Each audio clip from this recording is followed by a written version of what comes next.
지난 목요일 새벽 기도의 시간에 요나서 말씀을 살펴보았는데요. 여호와의 말씀이 요나에게 임하여 요나야 너는 일어나 저 니느웨로 가서 외쳐라 그렇게 말씀하셨으나 요나는 선지자이면서도 여호와 하나님의 얼굴을 피할 수 있다고 생각하여 니느웨와는 정반대인 다시스로 가게 됩니다.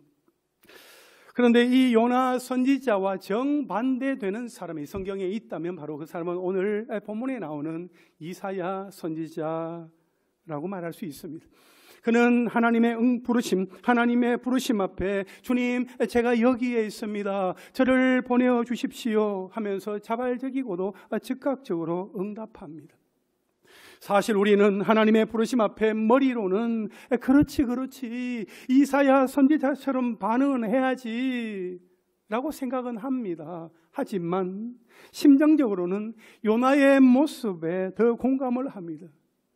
실제로 요나의 모습이 나의 모습, 우리의 모습이기도 하지요. 그러면 이사야 선지자는 어떻게 이렇게 자발적이고도 즉각적으로 하나님의 부르심 앞에 응답하게 되었을까요? 오늘 말씀을 함께 살펴보면서 내 삶에 찾아오사 나를 부르시는 하나님과 대면하며 내 인생의 답을 얻는 시간이 될 수 있기를 주님의 이름으로 축원합니다. 이사야는 유다왕 우시아와 요담과 아하스 그리고 히스기야 시대에 사역했던 선지자였습니다. 대개 선지서들을 이렇게 살펴보면 하나님이 그 선지자를 부르신 그 시점부터 기록을 하는데 오늘 본문에는 이사야 6장은 이사야가 처음 선지자로 이렇게 부름받은 것을 기록하였다기보다 선지자로서 사역을 감당하던 중에 일어난 그 놀라운 영적인 체험을 기록한 것이다 라고 볼 수 있습니다. 1절에 보면 우시아 왕이 죽던 해로 시작되는데 이것은 아주 중요한 의미를 갖고 있습니다. 우시아 왕은 남유다 역사에서 매우 중요한 인물입니다. 그런 이전의 유다 왕들 그 누구보다도 탁월한 왕이었습니다. 우시아 왕이 즉위하자 유다는 달라지기 시작했습니다. 그야말로 부국 강병 역사상 최고의 전성기를 구가하게 되었던 것입니다. 그러나 우시아 왕은 이 나라가 부강해지자 교만해지기 시작했습니다. 급기야는 왕의 권력을 누리는 것만으로도 만족하지 못하고 월권하여 제사장 노릇까지 하려고 성전에 들어가 분향하려다가 문둥병에 걸리고 맙니다. 이는 유다 왕국으로서는 전혀 예기치 못한 악재였습니다. 이제 좀 살만하려니까 마른 하늘에 날벼락 같은 일이 일어난 것입니다. 유다 사람들은 우시아 왕이 회복되기를 바랐을 것입니다. 이사야도 다윗의 왕조인 우시아를 통하여 하나님께서 부흥하게 하실 것이다, 하나님께서 유다 왕국에 놀라운 부흥을 허락하여 주실 것이다 하는 비전을 품고 있었기 때문에 그 누구보다도 이 우시아 왕의 회복을 고대했을 것입니다. 그러나 우시아 왕은 끝내 죽고 말았습니다. 나라의 기둥과도 같았던 우시아 왕이 죽으니 이 유다 왕국은 더 이상 비전이 보이지 않았을 것입니다. 그의 죽음은 나라 전체의 위기이자 절망 그 자체였습니다. 그래서 우시아 왕이 죽던 해에라는 이 말은 모든 기대와 모든 사망이 다 사라졌을 때를 말하는 것입니다. 왕이 죽어버렸어요. 다 끝났단 말이에요. 어떻게 할 수가 없어요. 그때 이사야가 할 수 있는 일이라고는 하나님의 전에 나아가 하나님 앞에 엎드리는 것뿐이었습니다. 첫째로 하나님의 전에 나아가 하나님 앞에 엎드린 이사야는 가장 먼저 성전에 계신 하나님을 발견하게 됩니다. 아무 소망이 없다 생각하며 하나님 앞에 엎드렸을 때에 이사야는 아주 놀라운 경험을 하게 됩니다. 이사야 6장 1절 중반절부터 4절까지 말씀입니다. 여러분 제가 읽어보겠습니다. 여러분 한번 이 장면을 한번 상상해 보십시오. 내가 본즉 주께서 높이 들린 보좌에 앉으셨는데 그의 옷자락은 성전에 가득하였고 서랍들이 모시고 섰는데 각기 6 날개가 있어 그 둘로는 자기의 얼굴을 가리었고 그 둘로는 자기의 발을 가리었고 그 둘로는 날며 서로 불러 이르되 거룩하다 거룩하다 거룩하다 만군의 여호와여 그의 영광이 온 땅에 충만하도다 하더라. 이같이 화답하는 자의 소리로 말미암아 문지방의 터가 요동하며 성전의 연기가 충만한지라. 할렐루야. 여러분, 정말 놀라운 광경 아닙니까? 보좌에 하나님이 앉아 계십니다. 그의 옷자락이 성전에 가득합니다. 서랍들이 둘러섰는데 그들이 각기 6날개를 가지고 둘로는 자기 얼굴을 가리고 둘로는 자기의 발을 가리면서 둘로서는 날면서 서로 불러 이르되 거룩하다 거룩하다 거룩하다 만군의 여호와여 그의 영광이 온 땅에 충만하도다. 할렐루야. 요한계시록에도 나와 있는 이 천상의 모습이 이사야의 눈앞에 펼쳐졌습니다. 하나님이 하늘 보좌에 앉아 계신 모습으로 이사야에게 보이셨습니다. 여러분, 왜 하나님은 하늘 보좌에 앉아 계신 모습으로 보이셨을까요? 그것은 하나님이 만유를 다스리시는 분이다 하는 사실을 이사야에게 분명히 가르치시기 위함이었습니다. 즉 이사야는 우시아 왕에 의해 이 선민 이스라엘이 부흥하게 될 것이다 그렇게 기대하고 그 우시아 왕에게 모든 소망을 두었다가 그가 죽자 절망에 빠져버렸습니다. 그러나 사실 진짜 왕은 누구십니까? 진짜 왕은 누구시라고요? 진짜 왕은 하나님이시다 하는 것입니다. 이 세상의 모든 일은 우시아 왕처럼 특별하게 보이는 사람들에 의해서 이루어지는 것이 아니라 모든 왕 위에 계시며 다스리시는 하나님에 의해 이루어진다는 것을 분명하게 보여주시는 것입니다. 여러분, 이사야가 하나님이 만물의 창조주이시고 만왕의 왕 되심을 몰랐겠습니까? 알았죠. 알았고 입술로도 수없이 많이 고백했을 것입니다. 그럼에도 불구하고 눈에 보이는 우시아 왕에게 자기의 소망을 두었고 그가 죽자 절망에 빠져버렸던 것입니다. 여러분, 우리도 역시 사랑하는 아내나 남편이나 자녀 등 어느 특정한 사람에게 소망을 두거나 이 세상 현실만 바라보면 절망감에 사로잡힐 수밖에 없습니다. 특히 성도들이 타락하거나 어려움에 처하는 모습이나 교회가 세상으로부터 손가락질, 지탄을 받는 현실을 보게 될 때에 우리는 절망할 수 있습니다. 과연 이 나라가, 이 사회가, 이 교회가, 이 가정이 소망을 줄 수 있을까 의문을 품을 수 있습니다. 그 이유는 이 세상의 모든 것이 유한하고 불완전하기 때문입니다. 그러므로 우리는 이 세상의 것들에 소망을 두거나 세상을 의지해서는 안 된다 하는 것입니다. 우리는 하늘에서 만유를 주권적으로 다스리시는 하나님의 보좌를 바라보는 눈을 가져야 합니다. 하나님께서 그분의 선하신 뜻대로 이 세상을 다스려 가심을 믿어야 합니다. 우리에게 이러한 영적인 눈과 믿음이 있을 때에 우리는 그 어떤 상황과 형편에 처하더라도 낙심하거나 절망하지 아니하고 소망 가운데 힘있게 살아가는 삶을 살아갈 수 있습니다. 시편 11편 4절에 여호와께서는 그의 성전에 계시고 여호와의 보좌는 하늘에 있음이요 그의 눈이 인생을 통촉하시고 그의 안목이 그들을 감찰하시도다 했습니다. 여러분, 시편 기자는 하나님께서 하늘에서 인생들을 다 보고 다 알고 계시기 때문에 시편 62편 5절에서는 나의 영혼아 잠잠히 하나님만 바라라 무릇 나의 소망이 그로부터 나오는도다 라고 고백을 합니다. 누구로부터 소망이 나온다고요? 그로부터, 하나님께로부터 나온다는 것이죠. 그래서 잠잠히 하나님만 바란다 하는 것입니다. 사랑하는 성도 여러분, 여러분은 어디에 여러분의 기대와 소망을 두고 있습니까? 잘 자라고 있는 자녀들입니까? 투자해 놓은 재산입니까? 오랜 친구들입니까? 든든한 직장입니까? 여러분, 과연 그것이 여러분의 소망이 될 수 있을까요? 여러분, 우리의 소망은 하나님께 있습니다. 아멘이십니까? 만물을 통치하시는 하나님께 우리의 소망이 있음을 알고 오직 하나님만 바라며 천상의 스랍들같이 거룩하신 하나님을 찬양하고 경배하며 예배하는 저와 여러분, 우리 모두가 될 수 있기를 주님의 이름으로 축원합니다. 둘째로 하나님의 전에 나아가 하나님 앞에 엎드린 이사야는 죄 중에 처해 있는 자신을 발견하게 됩니다. 5절 말씀에 보면 그때에 내가 말하되 화로다 나여 망하게 되었도다.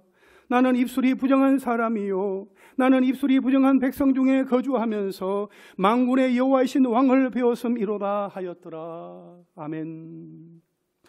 보좌에 계신 하나님을 본 이사야는 화로다 나여 망하게 되었도다 라고 말합니다. 이것은 출애굽기에서 하나님을 본 자는 다 죽게 된다는 것을 말하는 것이 아닙니다. 거룩하신 하나님을 뵈니까 거룩하신 하나님을 뵈는 그 순간 그동안 보이지 않았던 자신의 죄인 된 나 자신이 발견되었던 것입니다. 그리고 내 민족의 죄가 보인 것입니다. 5절 중반절에 나는 입술이 부정한 사람이요 나는 입술이 부정한 백성 중에 거주하면서 라고 하는 것은 나는 부정한 사람이구나, 우리는 부정한 백성이구나, 모두 죄로 죽을 수밖에 없는 존재이구나 하는 것을 깨닫게 된 것입니다. 그렇습니다. 하나님의 거룩하신 면모, 하나님의 거룩하신 모습은 우리의 죄와 허물, 연약함과 부족함을 정확하게 볼 수 있게 합니다. 아무리 흠없는 삶을 살고자 노력하는 사람이라도 하나님 앞에 선 자는 자신의 죄인됨을, 자신에게 죄가 있어서 정말 무가치한 존재임을 고백하지 않을 수 없습니다. 그리고 결국 사람이 스스로의 힘으로는 하나님께로 이를 수가 없으며 아무것도 할 수 없음을 절감하게 됩니다. 그런데 이사야가 하나님을 뵙고 자신의 입술에 부정함을 고백하며 이제 망했구나, 이제 죽을 수밖에 없구나 하는 두려움으로 탄식하게 되었을 때에 어떤 일이 일어납니까? 우리 6절과 7절 말씀을 함께 읽겠습니다. 시작. 그때에 그 서랍 중에 하나가 부젓가락으로 제단에서 집은 바 핀 숯을 손에 가지고 내게로 날아와서 그것을 내 입술에 대며 이르되 보라, 이것이 내 입에 닿았으니 내 악이 제하여졌고 내 죄가 사하여졌느니라 하더라. 아멘. 서랍 중 하나가 제단에 핀 그 숯을 가져다가 이사야의 입술에 대고 그의 악이 죄하여졌고 그의 죄가 사하여졌다고 선언합니다. 특별히 이사야의 그 입술에 댄 그 핀 숯의 출처가 하늘에 있는 하나님의 제단이라 하는 것은 인간의 죄를 제거하고 용서하는 것은 하나님께 속한 일이다 하는 것을 우리에게 보여주는 것입니다. 여러분, 죄는 인간 스스로는 제거할 수 없는 성질의 것입니다. 인간은 스스로 죄를 씻기 위해 수행도 하고 선을 베풀기도 합니다. 하지만 그러한 수행과 선행이 자신이 지은 그 죄를 상쇄하지는 못합니다. 하나님께서 인간의 죄를 제거하시고 용서하시는 조건은 단 한 가지뿐입니다. 그것은 죄인들을 대신하여 십자가에서 피 흘려 죽으신 예수 그리스도의 보혈의 공로 의지하여 자신의 죄인됨을 하나님 앞에서 고백하며 회개하는 것입니다. 그렇습니다, 여러분. 예수 그리스도의 보혈의 공로를 의지한 회개만이 유일하게 하나님 앞에서 우리의 죄를 용서받을 수 있는 길입니다. 아멘이십니까? 그러므로 우리는 우리의 죄 문제를 인간적인 방법으로 해결하려는 어리석음을 범하지 말아야 합니다. 우리에게 죄의 문제가 있으면 그 즉시 우리의 영혼의 치료자 되시는 하나님께 나아가서 이를 고백하고 회개해야 합니다. 진실로 회개하는 자를 기뻐하시는 우리 하나님은 기꺼이 성령으로 우리의 죄를 깨끗하게 하시며 거룩한 자로, 정결한 자로 세우실 것입니다. 사랑하는 성도 여러분, 하나님은 우리 마음의 중심과 의도를 다 아시는 분이십니다. 그래서 하나님 앞에서만이 하나님 앞에 설 때만이 진짜 내가 발견이 되는 것입니다. 심리 검사를 통해서 발견되는 나, 사람들에게 보여지는 나 스스로 인식하는 내 모습까지도 다 나의 일부분일 뿐, 진정한 나는 하나님 앞에서, 어디에서요? 하나님 앞에서 비로소 발견되어지는 것입니다. 그러므로 나는 누구인가 하는 것을 찾고 싶다면 먼저 하나님 앞에 나아가야 합니다. 진리의 하나님, 참빛이신 하나님 앞에 나아갈 때에 하나님은 우리 자신을 직시하게 하시며 내 문제가 무엇인지 보여주십니다. 또는 하나님을 의뢰하며 나온 우리에게 죄사함의 은혜뿐만 아니라 내 문제를 해결할 지혜와 능력을 베풀어 주실 것입니다. 할렐루야. 하나님의 전에 엎드린 이사야는 보좌에 앉으신 하나님을 보았습니다. 거룩하신 하나님을 발견했습니다. 거룩하신 하나님 앞에 서니 죄인된 자신을 보게 되었고 죄사함의 은혜를 입게 되었습니다. 그리고 이제 마지막 셋째로 이사야는 자신에게 주어진 사명을 발견하게 됩니다. 한번 따라 하실까요? 사명을 발견하다. 여러분 8절 말씀 함께 읽겠습니다. 시작.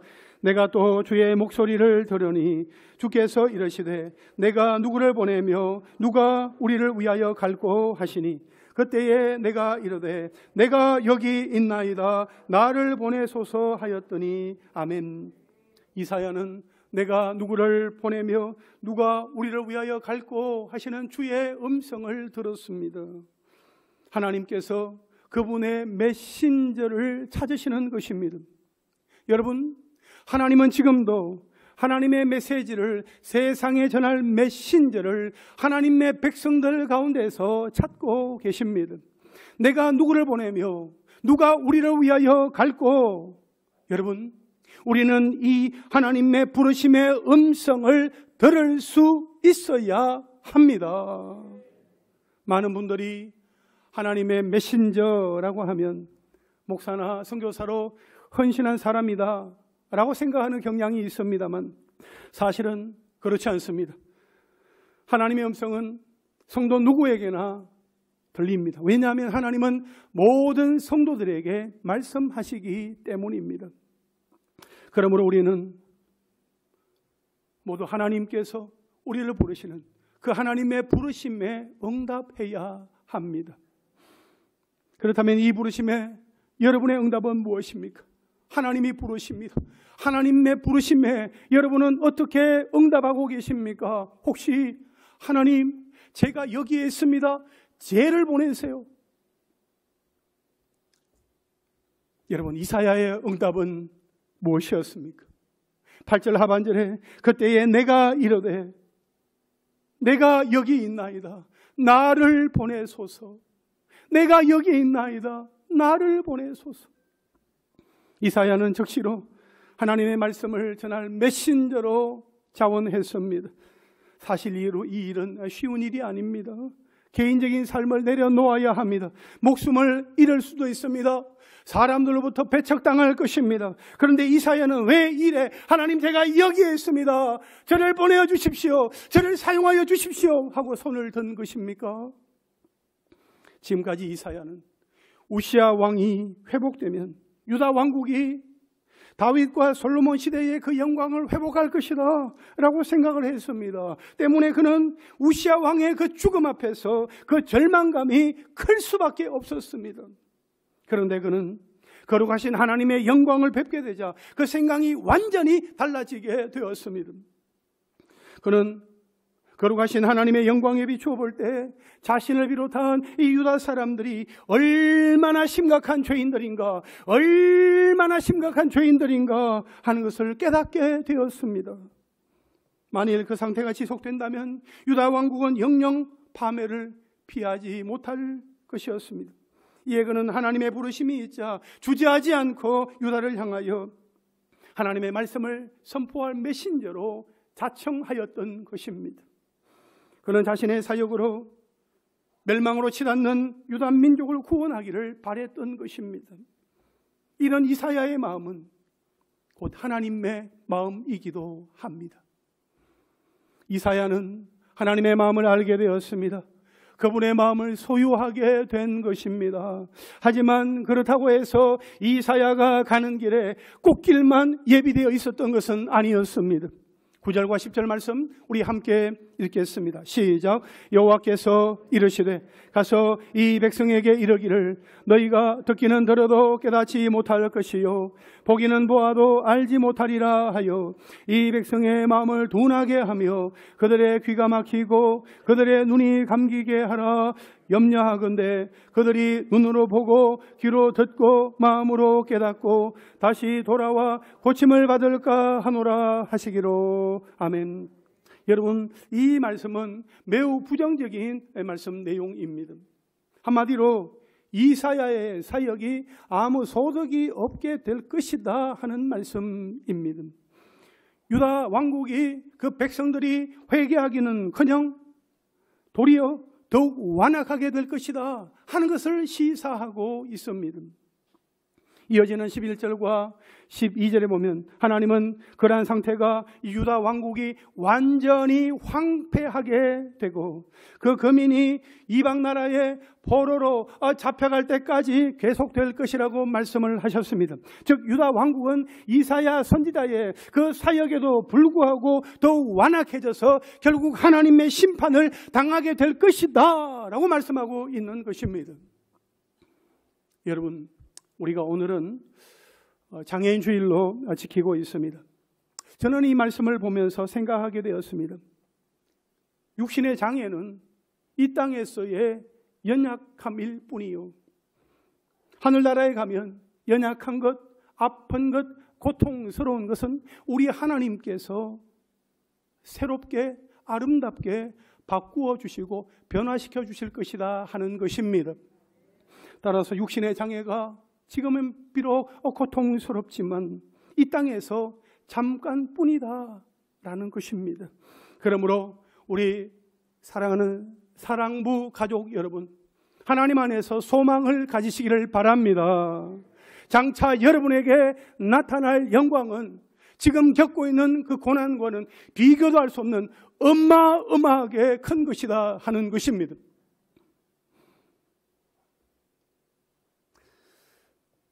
육신의 장애, 그것을 이기고 우리가 살아가는데 정말 문제, 정말 심각한 것은 무엇인가 하면 영적인 장애다 하는 것입니다. 여러분, 영적인 장애는 어떤 것입니까? 어떻습니까?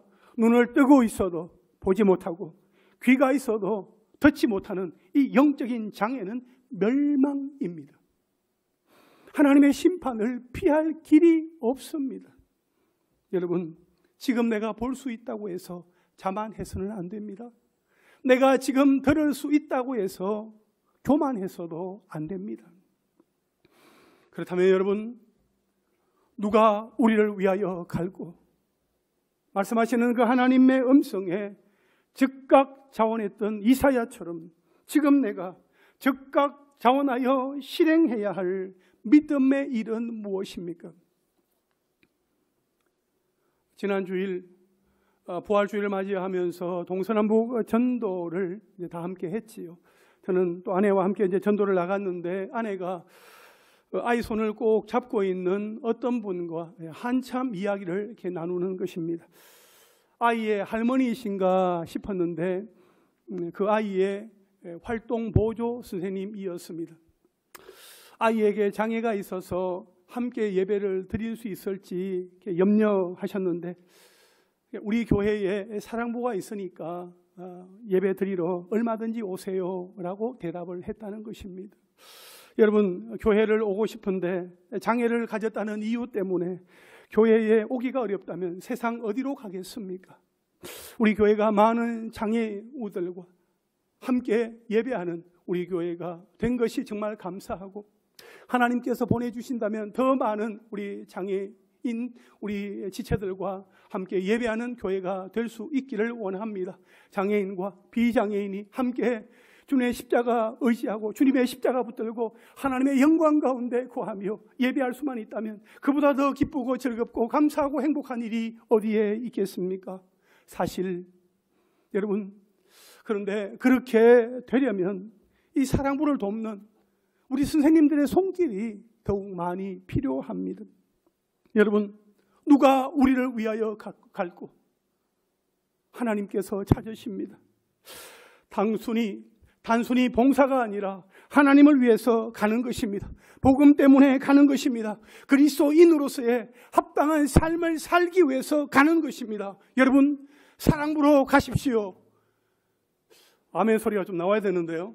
여러분, 우리 가운데 40, 50대 되는 집사님들, 우리 사랑부로 좀 더 가실 수 있게 되기를 바랍니다.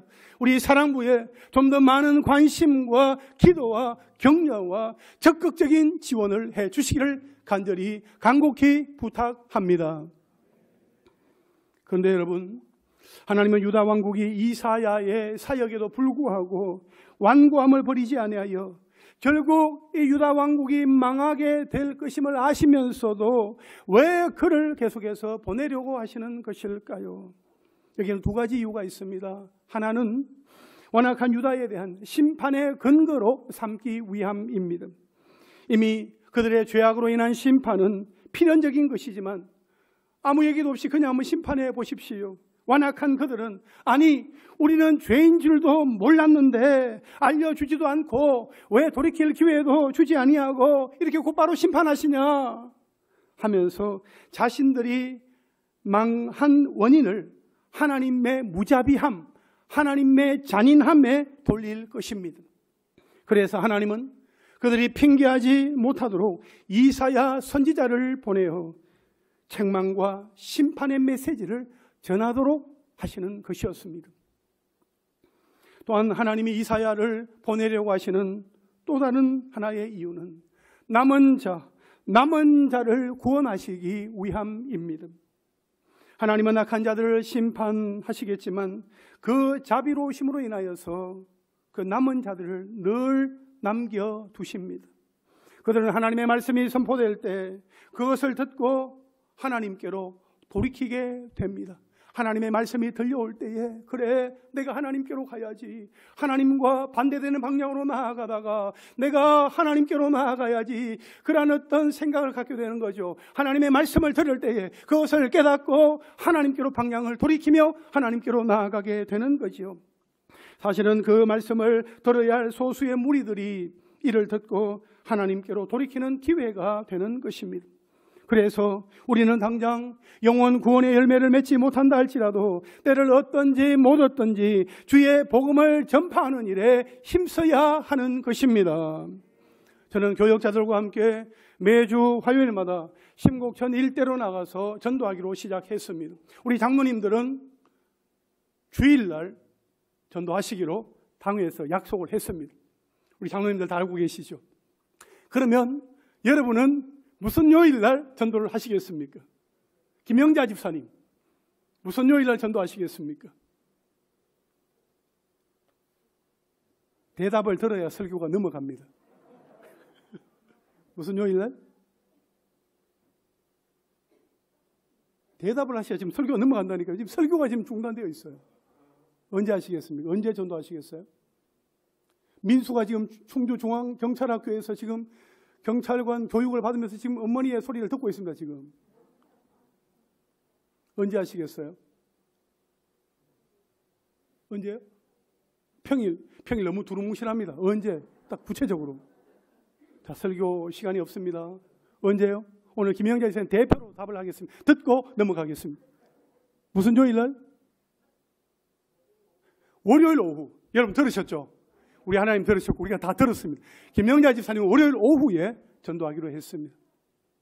여러분, 적어도 일주일에 한 번, 한 달에 한 번이라도 전도에 참여해서 복음의 메신저로서의 사명을 감당하는 우리 모두가 될 수 있기를 주님의 이름으로 축원합니다. 마지막으로 13절 말씀 함께 읽겠습니다. 그 중에 10분의 1이 아직 남아 있을지라도 이것도 황폐하게 될 것이나 밤나무와 상수리나무가 배임을 당하여도 그 그루터기는 남아있는 것 같이 거룩한 씨가 이 땅의 그루터기니라 하시더라. 아멘. 여러분, 이 말씀은 유다 왕국이 이방 나라에 의해 남아있는 10분의 1도 황폐하게 될 만큼 완전히 멸망하게 될 것이다 라는 예언의 말씀입니다. 그럼에도 유다가 망할 때에 포로로 끌려간 소수의 남은 자들로 인하여서 다시 회복하게 될 것이다 하는 것을 말씀하고 있습니다. 여러분, 여기에서 우리는 이 환난 날의 구원이 얼마나 받기 어려운 것인가 알 수 있습니다. 예수 믿으면 구원받는다고 하니까 구원을 누구나 원하기만 하면 받을 수 있는 가벼운 것 정도로 오해하는 경우가 있습니다. 하지만 구원은 그렇게 가벼운 것이 아닙니다. 구원은 누구에게나 허락된 것도 아니고 쉽게 얻을 수 있는 것도 아닙니다. 전적으로 우리 하나님의 선택에 의해서 결정이 된 것입니다. 여러분, 때로는 광야 같은 세상에서 마치 나무가 베이는 것처럼 잘리는 것과 같은 고난도 감수해야 합니다. 믿음의 선한 싸움을 싸워야 합니다. 끝까지 인내하며 신앙을 지켜야 합니다. 예수를 믿었다고 완전한 구원을 받았다 생각하고 구원을 가볍게 여기는 것은 마치 하나님의 백성이라는 이름을 갖고 있었으나 하나님의 뜻에 무관심했던 유다 백성들과 같은 것입니다. 사랑하는 성도 여러분, 우리에게 사명을 주시고 우리를 다시 보내시는 하나님은 하나님의 마음을 가지고 끝까지 주를 위해서 충성하는 자, 마지막까지 낙담하지 아니하고 순종하는 자를 위하여 영광의 면류관, 의의 면류관, 생명의 면류관을 예비하셨습니다. 우리 모든 성도들이 이 축복된 부르심 앞에 아멘하며 순종함으로 나아가는 귀한 은혜가 있어지기를 주님의 이름으로 축원합니다. 이제 말씀을 정리하겠습니다. 우시아 왕의 죽음으로 절망에 사로잡혀 있던 이사야 선지자는 살아계신 하나님의 얼굴을 뵙는 놀라운 체험을 통해 완전히 새로운 사람으로 변모하게 되었습니다. 이 모든 일은 그가 하나님의 전에서 엎드려 기도할 때였습니다. 하나님의 전은 하나님이 임재하시는 곳이기 때문에 하나님의 은혜가 머무시는 장소입니다. 그러므로 하나님의 전을 가까이 하여 하나님의 전에 하나님의 집에 머물기를 힘쓰는 자는 모두 다 하나님의 은혜를 체험하는 은총을 입게 됩니다. 불임이었던 한나는 성전에 머물며 기도할 때 사무엘을 잉태하는 은총을 입게 되었고, 사무엘을 낳자마자 하나님께 바치고 사무엘로 하여금 항상 성전에 머물게 했을 때에 사무엘도 역시 하나님의 은총을 입어 이스라엘에서 가장 위대한 사사여 선지자 중에 한 사람으로 세워지게 되었습니다. 또한 성전을 떠나지 아니하고 주야로 금식하며 기도함으로 섬겼던 선지자 안나는 메시아로 오신 아기 예수를 만났으며, 어렵고 경건하였던 선지자 시므온은 메시아로 오신 아기 예수를 만나게 되었는데 그것 또한 성전이었습니다. 그리고 초대교회 성도들은 날마다 마음을 같이하여 모이기를 힘쓰며, 어디에 모여요? 성전에 모이기를 힘쓰면서 신앙생활을 했습니다. 그러므로 우리도 하나님의 은혜, 하나님의 은총을 덧입기를 원한다면 성전에 머물기를 힘써야 합니다. 이 말은 성전에서 살아라, 교회에서 살아라 하는 말이 아닙니다. 하나님을 갈망하며 하나님을 중심으로 하는 삶, 예배를 중심으로 하는 삶, 그리스도의 몸인 교회를 중심으로 하는 삶, 그리스도와 동행하는 삶을 살아라 하는 말입니다. 이처럼 하나님은 그분을 중심으로 하는 삶을 사는 자를 기뻐하시며 그에게 은혜를 더하여 주십니다.